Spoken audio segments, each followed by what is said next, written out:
E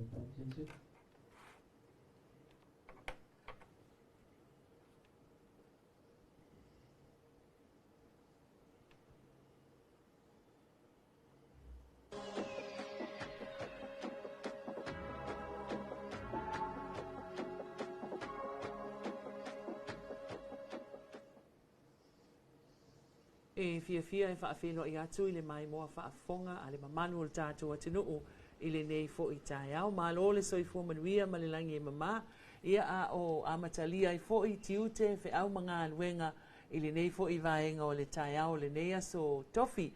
A o le vai aso nei la i le nei tai au le o mātou whaatasi atu masui o le pulenga o whila ua inga le lau ele le LTA. Ia se i talatala no fo i le mata upu le nei ia o mo meo a seta fo ia ale pulenga i lunga o awala ia ma le fuafuanga na mafua ai ona fausia ina nei a seta fatalo fatu lai lau sunga vai fale a visesi o lui ia o le sui o le vaenga pasta avale i fapia fo i male afionga ngalu male mana sofai e te wati lo witu tawanga vale ia o le vaenga o taulafonga ma porkalame fatalo fatu ma lo so i fua manuia. Ia, mo buon fatalo fatu sa mo ne vai ngal taiao o ila bola tunu tofi ala mo mala pasa ngo au mo le folasa pa ia lava foi mai mta sa se pa ia pilim pulu tu nta wi manu malo pa ia fa le malo pa ia fa le tunu ia tai dan foi maru fa le kalesia ia talo fa lava ia fatalo fatu foi la sunga mau ni taiao ia fo mo tato por kala ni taiao por le foreli malo se fu manuia. Ia, whaafitai tātou tau whai whaamalo ma awele vi inga i lea tua. Ina ua mawhai ona tai mailo lua soifua ma so mātou wola. Tātou wau lia le nei fo i aso ma le whaopoponga o le tātou wheloa inga ma le pūlenga o whila ua inga lau ele. La amata mai la ia ngal malmana. Ia, lau fionga ngal malmana se e sau noa ia. O amata whai oi o lo nafa ma le pūlenga o whila ua inga lau ele i a seta o lo ilunga o le awala tele. Ia, a vele nei foi a vanoa whatawa. A tuai foi se whatawa e tal whaitawa tual whafsil. E o le pulenga ia whela wa ingai le lau ele o lo ngafa ma le pausia ina o awala tele le malo, o awala lau papa, o tato awala savale, o moli whaelo ilo, ia matele o au failo ilo longa le au ala peni fasi no ala wale puinga ma le sila fia ele mamalo le atuno mo le puinga mai le fala velave fa fose po le fala vilo fo ia walo saunga le mo ma le malo pui o so tato watuno na lo faftai o le afonga mai mo mai le tato watuno a faila e faaleanga ina e lo tātou watu nuu ia pētō e sea fo'i ia faailoilo nei ma a seta nei le o fausia le pūlenga. O ani ai inga e ono a fia ai i lātou e whaia ia le ngai o inga lea. O nei a seta o ni mea tō tino po ale malo lo fa paloa i paketi po alanga tupe ale malo. O awala lai puipuia ma whasaunga le muai. O le e whasalanga whale tau la whono i ona mo li ai le tangata e whale anga ina. Ai o le tua lalo ma le tarusanga al pulenga. Ina ma malo le tunu. Alo whangia tāho file whale anga ina pol whatama ia. O nei mea tau tino. Ona e le tau ngofie. E le whai ngofie fo le whatino ina. Ua o se whawhita o le onga whianga i pia ma le pulenga. E le taime e whae toe whale leia ma toe whausia mea o whale anga ina. E le tau ngofie fo le se leni ale malo lo whalo ai i nei a seta. Malo whawhitai, se e whamanino anga le manmana ina ia manino le whaafonga tātou atunu o a tonu a ia a seta nei. O mo me o traffic lights ia po o moli ia o anisi vaenga po o laupapa whailo. Mwhaina e sa unua e whamanino? E whawhitai, o le vaenga tonu a seta po po mea tō tino, o lo vai e le ate le pōlenga whilawa inga. O awala te tele, o awala lau papa, o traffic lights, o ala vai, o tatou whailo ilo foi e whailo a mai ai, le vaenga e te awhi ai, ma whailo a mai ai le, lunga o awala lau papa, pui pui a mai ai, vaenga i onu tusopu ai whalawe lawe. O kako traffic lights po mōli, ia o mai tau wina lava le whaleanga ina, ono aweta wale whaleanga ina. O le tele o le swafita o le lewhianga i manpōlenga. Tato wala vai, o tele na whala pisi e tangata. A ola le taimi o lo longa ma timunga, o inale ma fua mai ai, le tele o le poloka. Ai mai se le taulanga, le e tele na poloka malolo vai ai le taulanga. Ona o poloka ai ala, ia la vai e angai le sami, ma ngai atu i le tafi o vai le sami. O se tōlanga na le e talo atu ai lava, i le mamalu o le atunu, i le tatou ngā lulu e whātasi, o le tatou ngā luenga whai tō tele.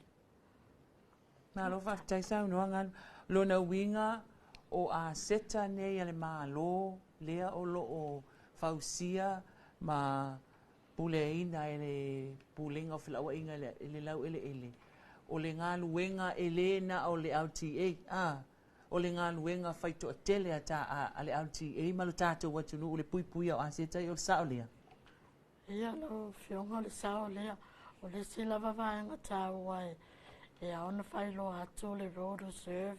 po whanua whaangahanga le mālo. O whanua i e whaangahanga mo le whatino ina, o tātou a wala, ala vai, ai meise laina le IPC, o mea lawa lo utility service al mālo, e ia wala i e whaangahanga, whailo atu fo i le mālo le atunu, e le system po le pe mita le ati, e ma whai o na so mai le ofisa whatala noa. O nā palai mai lea wā le whatino ina o mea o peo vaenga i o whale o loa e lata lea wala o maota malawa o lo iai le mato o pēmita whatala noa o nā siasi ma whailo ato ai foia ia inga i tūlanga e ngata ai le whanua e mō le tangata le atunu ia ma whanua whaanganga a le mālo peo na whailo atu. Mai angai e tau road reserve, lea e lunga tatou sign, lea foi e tonu maala vai. Tūlanga na o le puipuinga, o na watele le tangata e whātutu waila tō marketi, ma whāle angai na aia la vai, ma whāla apisi e tonu a la vai. O puipuinga ngā mai a inga, lea te talo tu aile pōlenga, ia tatou ngā lulu e whātasi. Whāwhitai. A se i o toi tuli loa tu lava le tūlanga lea o le whausia le mamalu le atinuu o ni alato po ai taipena al whaata inga o le fili maketi. Le whausia i luma o le awala, i luma o le whale po luma mauta. O le a se mamao e whaatanga ina o na whausia i lo tātou atinuu ni tūlanga po ni vaenga ia mai le awala tele le malo, mai fo i le ala vai le pe ona e tā uanga malmana. E whaptai, o le tūlanga i e mea tau le tūla whono whanua whanganga le malo. I te tonu whanua tō maoti po freehold land le tāua tātou. Le tele nei le taulanga, ma subdivision e vai tele, ia, e se, o le mea lawa ngata e le pini o le whanua whatulanga ina. O nā ngatua o iai ma le road reserve. So a ola na palai mai le pēmita, e lava plan mai le MNRE, e sila fia ai le tangata, e ona le whanua, le tua oi, o le road reserve, ma le malona whanua o mea. Ai vaenga i tua i Kasome Land po whanua tau Samoa. E le tula whono lo whaunga ina e mātou, e fultasi mita, mai le unga tono le awala le center line. Ana i tua e loa. So o nala i tua atos futos tasi mitana. O nai whati noa i le marketi po tūlanga whapena ai apalai me le pēmita. E mātou te whiutangai, tātou whiutangai, maasia le vaenga tōnoro iai. A whapea talia ma saunga le mō. E ai te le awanua e talia ai. Ai a whapea sila le pōlenga e leo ngā tasi ma fōwhanga. Ma le saunga le mō le lau tele. Ia whamalolo atu e ei tōlanga e whai e le whai unga le polisili ma le pōlenga. Ia o le angangana e le whamanino tuai. E talia le whio mai, tātou whātala noa, ma watu lau pēmita, te lele awanua e whāsoa ai. Mālo, whāwhtai sau noa. Se i o se e maila i a le sunga vai whale, i lau tau pito la au o ta avale afi. La le tiutia le awe ta avale le pui pui ngau a se tane e pe on ta ua. Whāwhtai maui. Le we whāwhisiri tūlanga o mta whaioi, ala mta avale. O le mta whaioi mo la mta avale, tau na whaisuna la sena mta avale. Tau la bona ese la sena mta avale o lea mta avale. Tau awe ina mta avale. E so se mga ala. Ia o la sena mta avale. Po i la e tau o na wai ai lava tūlanga o klas fo lele o la sene. E le mwhai o na mapeolo o la sene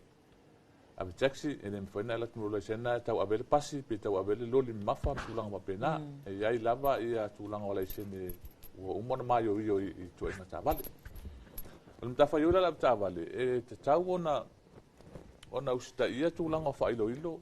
ia ma tūlanga o whoilea o mōli whailo ilo lunga lai wala. Ina ia papena o na malu pui pui ele whemalanga inga la tunu. Ia o le tele labo whoi o wapta vale, e le usita ia tūlanga lea. E hoile le peye, e le iloni malo le malo, ia na pulea le o ia tūlanga papena e. Ia e mantua e tula e meso nga tula fono ina ia mala matia fu mal suifua. Ia e peo se tale tule tula ngam ta fa yo la ta vale. Ina ia usta ia ma fu ile tula nga o fa ilo ilo im tula nga o moli fasino la wala mane falo alo. Whaftai vai fale.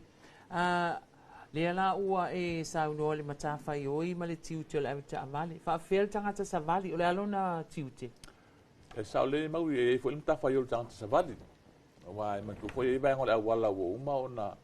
makaina ia ma e foi failo ilo tauna kolosi tangata tulang papena o papena foi la taula inga ala lo i moli failo ilo o lo ia ila vai nga wo man makaina mo kolosi tangata savali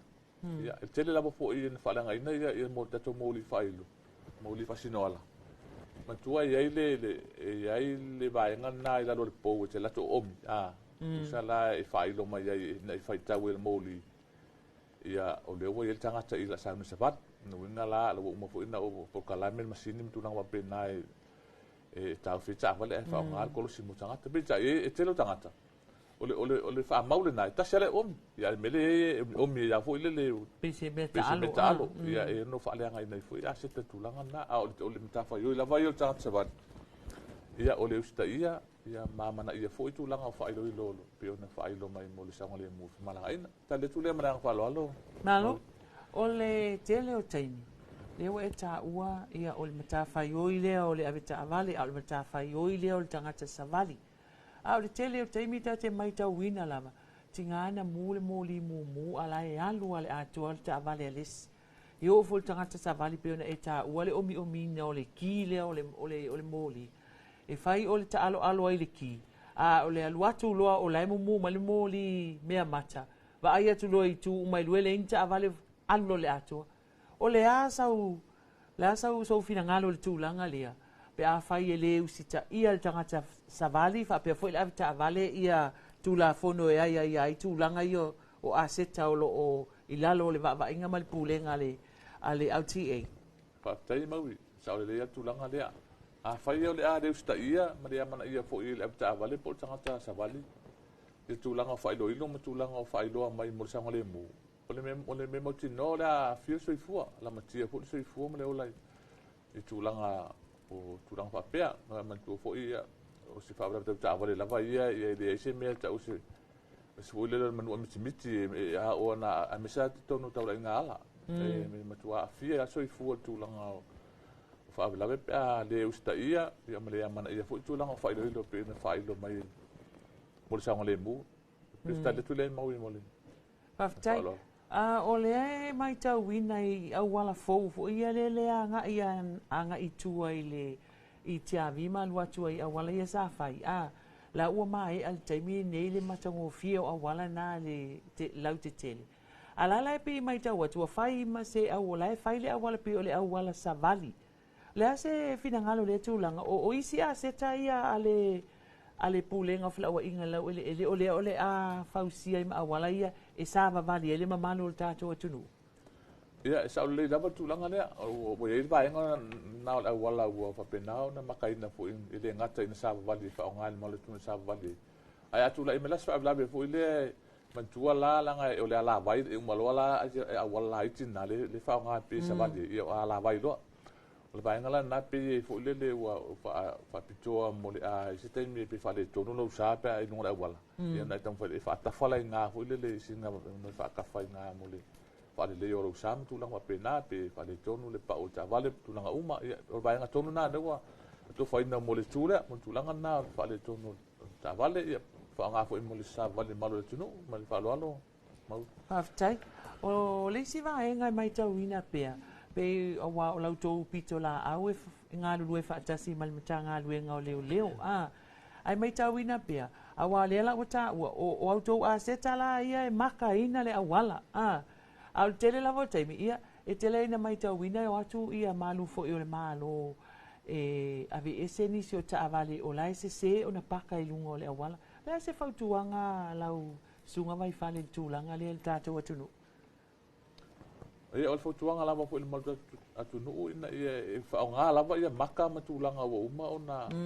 ona fa ilo mai mo le saunga le mu e tu eta tu tavale e tu ai pasi tap tu nga pena e fa nga lava tulanga na yo tatu tu no nga ese fenta ni me po ile lo ni leo ina fa ilo la ia sa tonga tangata ia ai talo atu no ia usta ia pe tatu fa ilo ia tulanga wa uma maka ina mo le saunga le mu le malu la tunu ma le fa lo fa fetu langa fo ile le kolosi o le au wala ile itu fo ile le fa to ama ane ya na eta ua le ai lo ni leo le vaenga le te tauna kolosi na ale e fia inisio le tunu e kolosi ai I fa fetu langa le sa le ya ona fo le tu langa fo le ta tunu pe pe tu le tu na o le se wala va ve fo le la tu mo le kolosi le situ mana o kolosi tu yo ngai va ve la tu mo fa lo ile e musu le melo sa vale umi e pe tu langa na ai fo tu ina e la matia le soi fu tu langa na e ale tai me sa si ai ya pe sa si fo sila ya afia ilo le kolosi e mela le tu no e ya e po le talo atu ina ya sta ia pe ta tu fa ilo mo sa ngale mo malanga il tatu tu no malanga fa lo ha tai la vela su mai fa le ia ngal mal mana sau no ia po oa ia le ase fautuanga lautou pitola au fo I o lo o va ia ase tal tatou pulenga I lunga le au wala mo le mamalu o le tatou atunu au ale pe ona mali fo I lau sau noanga ia ai fo I tula fono e ai tula fa apea pe a fai o le asolia e se tasi tula fono I le faonga ina o tatou ase tane Sili atono se avanoa ta wale nei o le nga fuile nei po kalame ta wala tuai se tu wala lopo se fautuanga ale fionga ful polisili mal polenga le mamalu mal paia o le tato watunu au le nganga o le famon mole e ta o fil vale nga ino o tato waseta ele ta mo fie ia e fai loa tupe le pa ia le malo le tunu ia